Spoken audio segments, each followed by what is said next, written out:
जो घटना गतकाली घटी ओडिशार इतिहास रे बोधे सबुठारु कलंकित दिन थिला गतकाली। कारण आपण देखिले जे एससीबी मेडिकल जोटा कि ओडिशार स्वास्थ्य सेवार श्रीमंदिर बोली आमे ताकू कहू, हजार हजार लोकों को जे जीवन दिए से एससीबी मेडिकल रे सेठी मृत्युर खेल तांडव चलिला। आउ चलैला किए ए निर्लज्ज मोहन माझी सरकार, निर्लज्ज स्वास्थ्य मंत्री मुकेश महालिंग जो माने विभागर दायित्व नहीं करी काली विधानसभा भितरे हसुतिले, सेठी 12टी मुंड गड़ुला।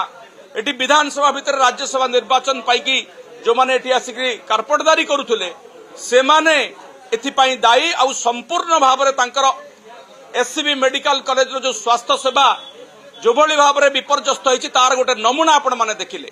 ओडिशा इतिहास रे आपण माने केबे देखिथिले जे गोटे आईसीयू रे जोटी रोगी माने आस्थांत जीवन बंचेबा पाई सेठी तांकर जीवन नहीं जाउचंती, सेठी अग्नि निर्वापक व्यवस्था काम करू नाही। राति अधरे जेतले निया लागुची सेतेबेले केही ताकू बंचेबा पाई नाहंती। रेस्क्यू सिस्टम घंटाए पर तयारी होउची, आसुचंती से माने रेस्क्यू टीम आसुचंती, सेतळकू सब सरी जाइछि। 12टी मुंड गड़ीगला, 12टी परिवार छारखार हो गला एवं समस्त ओडिशावासी विश्वास छारखार हो गला।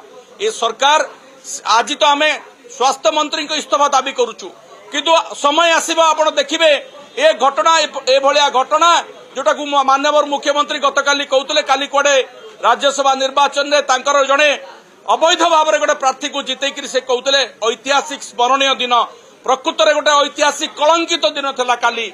ए मुख्यमंत्री को समय रे प्रथम थर पई एससीबी रे आमे देखिलु जे एभली अघटन 12टी जाक परिवार 12टी जाक जीवन चलीगला परे एमाने आसिके निर्लज्ज भली एटी आसिके लोकों पाखरे विधानसभा भितर राज्यसभा पाइकरी घोड़ा बेपार करुछंती।